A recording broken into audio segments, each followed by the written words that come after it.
आज परिस्थिती जी आहे त्या परिस्थितीवर सत्य बोलणं हे कर्मप्राप्त आहे। आणि आज छत्रपती शिवाजी महाराजांच्या बद्दल अत्यंत असभ्य आक्षेपार्ह विधान करणारा एक कोटेकर नावाचा एक विकृत माणूस हा देशातून चक्क पळून जातो। आणि हा पळून जाण्याची जी पार्श्वभूमी आहे ती काही एकदम उठला आणि पळून गेला अशी नाही, हा दुसऱ्यांदा पळून गेला आहे। एक सरकारने देवेंद्र फडणवीस सरकारने एक योजना सुरू केली आहे, महाराजांचा अपमान करा आणि सुरक्षा मिळवा। ती सुरक्षा कोटेकरांना ही मिळाली होती आणि नवे नवे तर IAS IPS अधिकाऱ्यांच्या गराड्यात नेहमी हा विकृत माणूस राहत होता। IPSचं जे असणारं गेस्ट हाऊस रेस्ट हाऊस आहे त्या ठिकाणी त्यांचा मुक्काम राहायचा।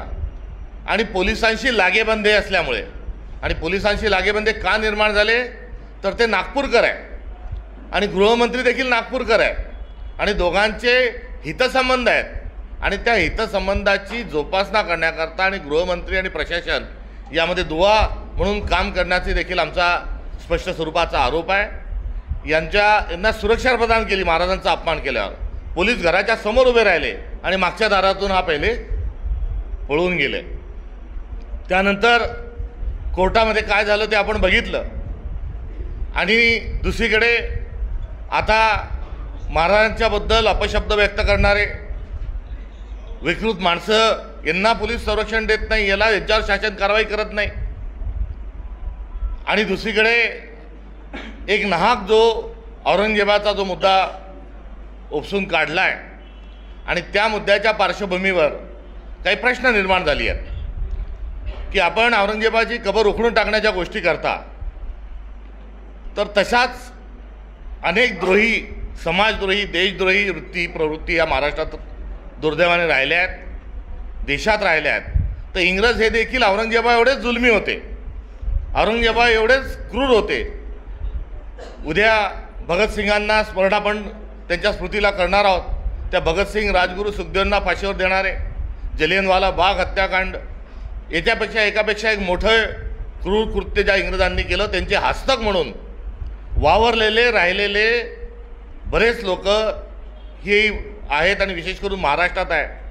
आणि अशा लोकांचं ज्यांनी इंग्रजांकडून पेन्शनही घेतली, ज्यांनी इंग्रजांच्या सैन्यात भरती रिक्रुटमेंटच्या संदर्भात एजंट म्हणूनही राहिले, या सर्वांचेही कबरी, पुतळे, स्मारकं हे देखील हे सरकार, या सरकारशी संबंधित जे विश्व हिंदू परिषद आणि बजरंग दल हे तोडून टाकणार का, तोडणार का, काढणार का, असा एक प्रतिप्रश्न आव्हान स्वरूपामध्ये दिला होता। त्याचं उत्तर नाही। अपमान करा, पुरस्कार मिळवा, याचं एक उदाहरण आपल्याला सांगितलं की ते मागच्या दारातून आता कुठे कलकत्त्याला गेले आणि कलकत्त्याहून भुर्रकन उडून गेले दुबईला। तर सरकार काय करत आहे? अब की बार मोदी सरकार आणि मोदी सरकारमधले दोनच मंत्री आहेत, एक प्रधानमंत्री, एक गृहमंत्री। तुमचा गृहविभाग झोपला होता का देशाचा?